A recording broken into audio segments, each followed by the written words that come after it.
Las telenovelas son un producto comunicativo y cultural de múltiples implicaciones dentro del campo de la televisión. Su función más importante es entretener a los espectadores. Con estas palabras de la escritora Fernanda Villeli se puede describir perfectamente las funciones de las telenovelas. La gente de un pueblo como el nuestro, con las crisis que pasamos, busca escapes, historias que le den alguna esperanza. El éxito de una telenovela lo determina el momento en el que llega al público, el único que decide si gusta o no. La historia abordada no tiene que ser necesariamente fantasiosa o realista, con un argumento melodramático. De aquí viene que también se les conozca con el mote de melodrama televisivo. En el caso de México es sintomático que no haya mucha información sobre el nacimiento del género, dado que este producto televisivo tiene un lugar muy importante en la televisión mexicana, no solo a nivel nacional, sino también en forma internacional, debido a que México ocupaba el segundo lugar en exportación de telenovelas en las últimas 4 décadas del siglo pasado, y ocupa el primer lugar desde el comienzo del nuevo siglo. Es un género muy influyente en América Latina. Su influencia en otros países va en aumento. Es en la década de los 70 que se despierta cierto interés en las telenovelas por parte de los científicos sociales e investigadores en comunicación.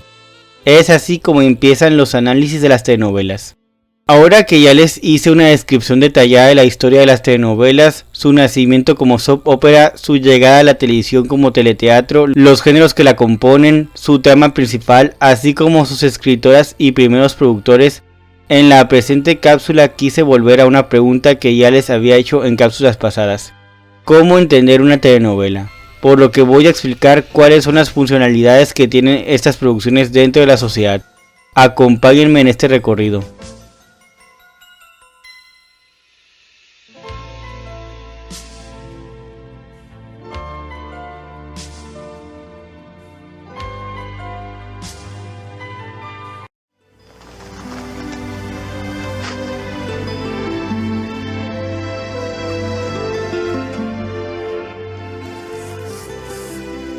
¿Cómo entender una telenovela? La principal función de una telenovela es entretener a la audiencia, hacer que ésta olvide por un momento sus problemas. Algo que recalcarían Miguel Ángel Aguilar Díaz, Ana Rosas Mantecón y Verónica Vázquez Mantecón en su artículo Telenovelas, la ficción que se llama realidad, que gracias a las telenovelas se pone en juego a la efectividad. Se goza y se sufre a partir de la identificación con los protagonistas. Se realiza sobre un trasfondo de complicidad y lejanía, donde lo que realmente importa es comparar el conocimiento cotidiano del mundo que tiene el espectador con la representación que lo seduce. Hoy en día la telenovela aglutina a todo tipo de público, desde las mujeres a los hombres, tanto si son adultos como si son niños.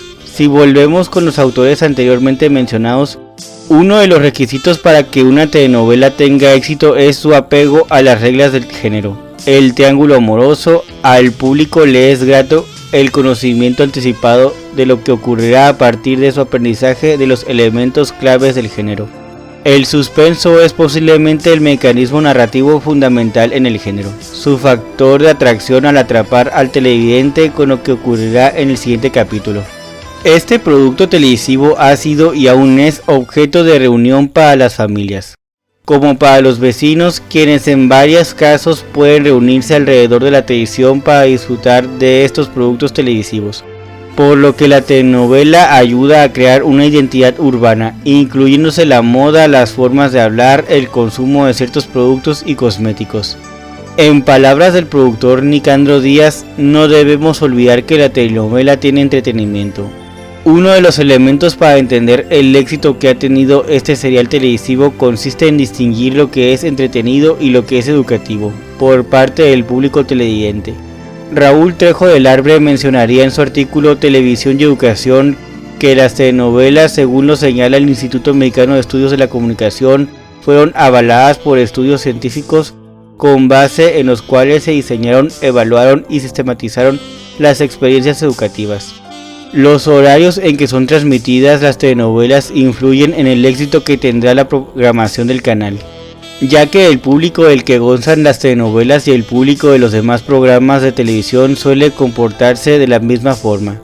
Las telenovelas por lo general empiezan a emitirse a las primeras horas de la tarde, momento donde hay menos personas expuestas a ver la televisión, pero conforme avanza la tarde y la noche este público va en aumento. Por ello, al momento de asignarle un horario se suele tomar esto como base. Las telenovelas que son transmitidas en horario nocturno gozan de más audiencia que las que son emitidas en otros horarios. Las primeras telenovelas eran emitidas en la mañana, ya que eran las horas en que la mujer ama de casa estaba sola y podía disfrutar de estos seriales televisivos. Recordemos algo que mencionan Jesús Martín Barbero y Germán Rey en su obra.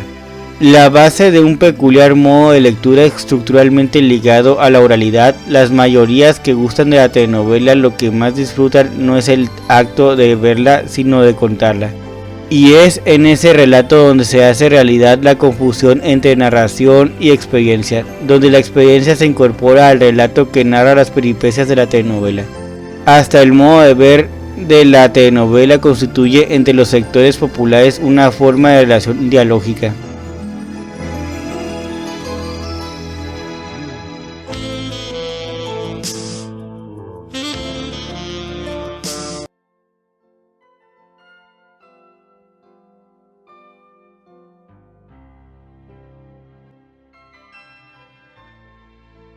En conclusión, la llegada de la telenovela fue distinta en varios países de América, pero han marcado un antes y un después en la vida de la televisión de cada uno de estos, así como en la vida de los televidentes a donde han llegado mediante la exportación, ya que es la principal vía de escape de los espectadores por excelencia. Mediante estos melodramas pueden olvidar momentáneamente los problemas de la vida cotidiana. Desde su nacimiento como radionovela y fotonovela hasta su llegada a la televisión como teleteatro y ya después como telenovela, en cada uno de los países que las producen lo hacen de manera distinta. En algunos casos son los escritores quienes deciden si se les hacen cambios a las historias mientras se producen. En México el productor es quien tiene la última palabra en su producción y por lo tanto él decide si la historia se alarga o si hay algún cambio en la trama. Por medio de la exportación este producto se ha dado a conocer en otras partes del mundo. En México fue gracias a dos productores, Ernesto Alonso y Valentín Pimstein, quienes empezaron a producir las historias de los escritores de radionovelas y fotonovelas, adaptándolas para la televisión o inclusive historias ya conocidas en otros países, readaptándolas para México. El título del señor telenovela con el que Raúl Velasco bautizó a Ernesto Alonso, según Claudia Fernández y Andrew Pachman, este título en realidad pertenece a Valentín Pimstein, ya que en palabras de ambos autores fue él quien produjo más melodramas exitosos que Alonso. En realidad ambos productores estuvieron peleándose ese título con sus producciones. No todos sus trabajos televisivos fueron en el mismo género, ellos inclusive trabajaron en otros géneros, así como de época y el infantil. Con la telenovela mexicana los demás países adoptaron la idea de que México es un país de ensueño, en especial con las historias de género Cenicienta.